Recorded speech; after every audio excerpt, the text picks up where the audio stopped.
Welcome to World Talks, where every word matters. And I'm joined now by Andrew Nagorski, journalist, author, former senior editor of Newsweek International, but here and now representing Polish-American Freedom Foundation as chairman of the board. Welcome to the program. Welcome. Thank you very much. Welcome to TVP World. Well, the foundation is, in fact, one of the most prominent non-governmental organizations in this country, in Poland, operating for 25 years now, quite a long time. Then you started with this foundation as a kind of support for democracy, not only in Poland, but also in the region. Have you succeeded? Well, I mean, the whole idea of supporting development of social, political, economic structures, you can never just sort of say, at this point, we've succeeded, we're going out of business. You have to decide what your goals are, and these were very long-term goals. And just like when you think we started in the year 2000, Poland was in a very different place, the world was in a very different place. And so, of course, we've had to adjust, but from the beginning, the idea was this would be a long-term project.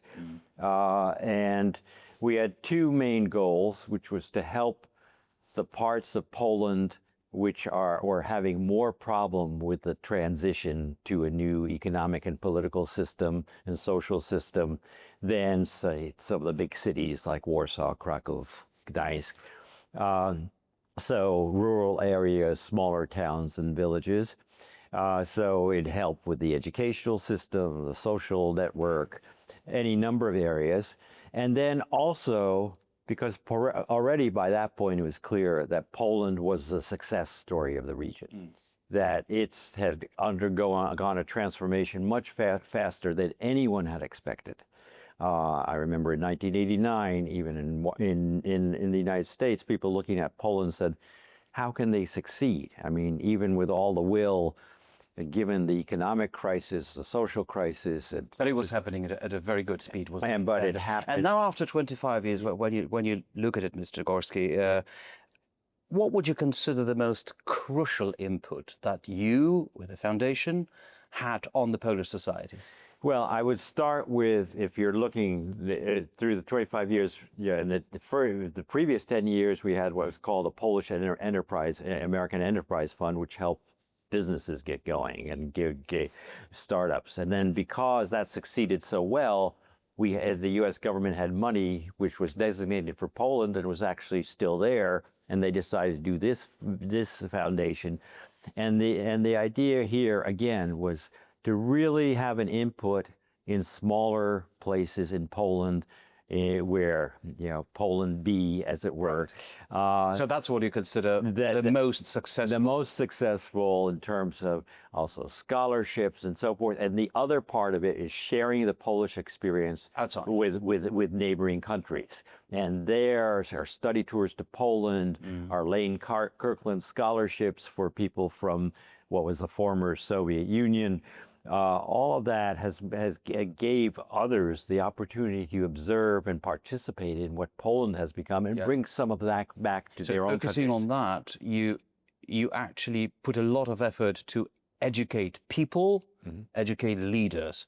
Are you happy with that part of your operations? Yes, we have actually. We even have what we call a PAF Leaders Program. How many people go through your project? Oh my gosh! We just had this 25th anniversary, and it gets up into the hundreds and thousands, depending on how you measure it, which projects. But there are a huge number of programs because we have a relatively small staff, but then we have program officers and programs throughout the country. And so all those statistics, I mean, I think we have touched on the lives of, if you look at, say, school children, university students, you are talking of probably several 100,000 people in total. When you started your mission a long time ago, just to repeat it, 25 years ago, the world was in a completely different shape. There was no internet almost. Yes. No social rudimentary. Yes. Yes, the beginning of it, but nothing like it resembles the internet today. No social media, definitely. Right. Much less radicalism, at least not to the extent that we experience today. Different political agenda. Right. so much has changed over that time. Yes, Do we live in a more vulnerable world today, in your opinion? Certainly a very different world. I mean, for this one of our big successful programs, which with the support of something like the Bill and Melinda Gates Foundation, was to fund the computerization of small libraries through Poland and the teaching of librarians and local communities to deal with computers. Now that seems so elementary. Everybody has that. So we have to go on, what are the next steps, and how do you make these places more of cultural, educational centers? So yes, the challenges change, some of it through success, some of it just because the world has changed so fast. About democracy. And because democracy. You had a lot of focus on democracy, obviously. Now it seems to be going, Anne Applebaum wrote this book, Twilight of Democracy. What's the problem with democracy now? Well, let me say, I'm a little less apocalyptic than many commentators. I think there are huge problems in Poland. There are huge problems in the United States. But I think, for instance, Poland, a long time already, for quite some time, made the transition from the point where, at one point you could say, can it slide backwards? Can it fail? Yes. Poland has not failed. Poland has succeeded. And the emotions of an election, whether it's this election or the previous election or 2 elections back, often make people think, oh, in this election, if my side did not win, then democracy is in danger. I caution, again, and in the United States, I do the same thing. Don't say democracy only wins when my side wins. Yes. It is democracy wins when you can have changes of power. You can have one group maybe disappointed. Sure, but this obviously, democracy is not only about voting. Yes. It's about many other things like tolerance, human rights, less radicalism. Yes. We're seeing processes that in a way, take us back in democratic terms. I'm not sure if you agree with me on that point, but what would be your, I don't know, maybe it's not the right word, a recipe for this kind of political and social development that we observe in Poland, in Europe, in the United States, and elsewhere? Yeah, I mean, we have a period where it is very easy for people to make their voices heard in some way, and that has many plus sides, but it also means that there are very extreme voices who are sometimes given equal weight to others. And that's why, for instance, when we have an initiative for local media, to strengthen local media, we feel it is important to have healthy media at all levels that is not, again, partisan, that can have some credibility. And part of our problems, I speak here as someone who spent my life in the media. You're a journalist. It was self-inflicted, because I think the tendency in the United States and in Poland has been for journalists to become more partisan, openly partisan, either way, and forgetting that their mission is not to support this or that candidate. I mean, you can have editorials and so forth, individual preferences, that's fine. But you have to have credibility that what you are reporting is as fair and objective as possible. And I think in the search for audiences, as there are so many outlets, sometimes we forget that, the media forgets that, and they say, we just want to preach to the converted. And that does not help anybody. You have to be It only helps the ratings, doesn't it? That's what... Briefly. Yes, but it does. That's why this part of journalism is developing. Yes.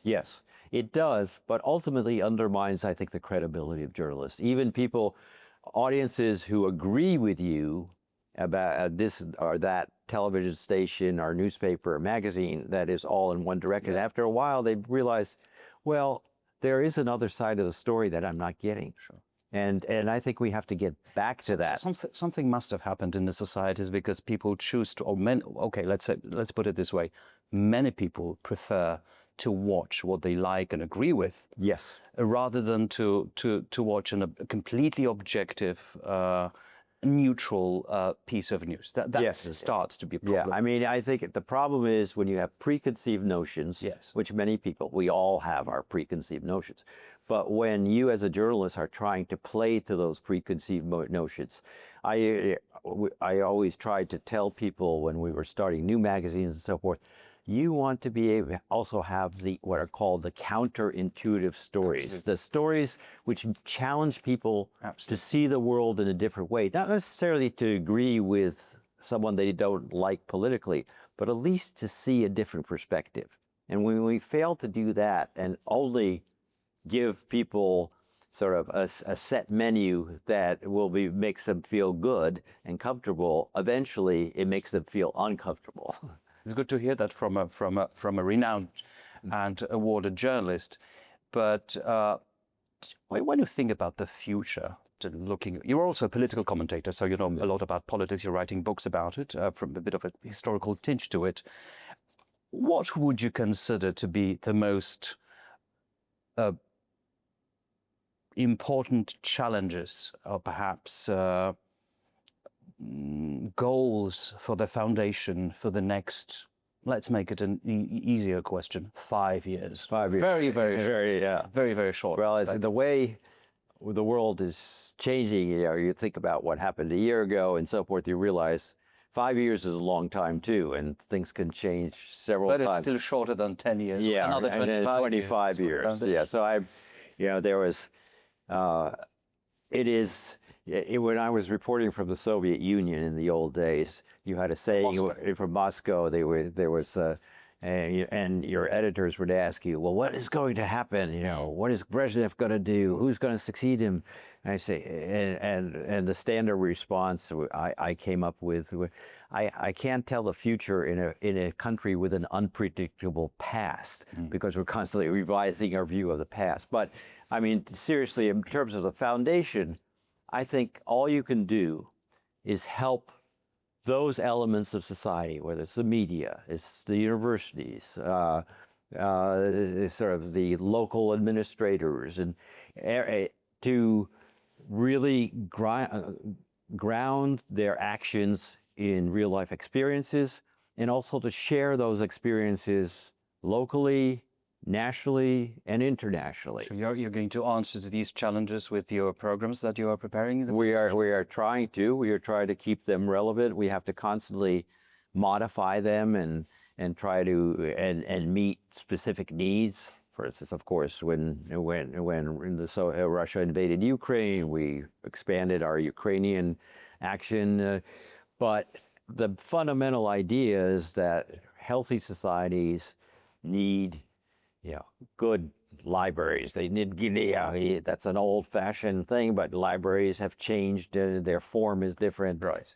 Good education, good media, whether it's social media or other forms. And the last question, we're running out of time already, but the last question, I can't resist to ask it, because you're writing about politics, you're writing about history also.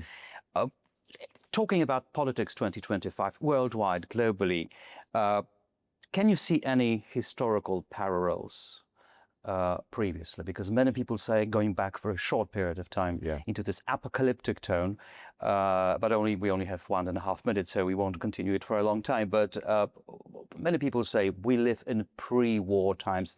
One of those people is, for example, Polish Prime Minister Donald Tusk. Do you think we live in pre-war times?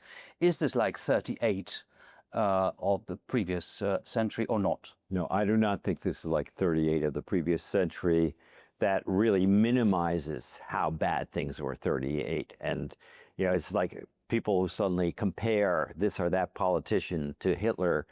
Well, if you compare a contemporary politician, our political movement, to Hitler, it's almost as if you are minimizing what Hitler represented and the horrors of the Hitler regime. So I'd be very careful with such historical analogies. But what we do have to learn, I think maybe from the 30s, there was a long period of lack of leadership in Europe, in many countries, and it's sort of floundering, which helped create conditions that demagogues could exploit. And I think there's real challenges in getting effective leaders on both sides of the Atlantic these days, from various parts of the political spectrum. And I hope we can find that there are, I always emphasize the role of the individual in history. History is not some impersonal process. And you have to have good leaders. You also have to have people who have educated enough, who have good instincts, and don't go down blind alleys, which are really, you should be able to see, but often are not seen. Andrew Nagorski, good luck with your foundation. Thank and you. thanks for joining us today at A pleasure. TPP World. Thank Thank you you. very much. Thank Thank you. you.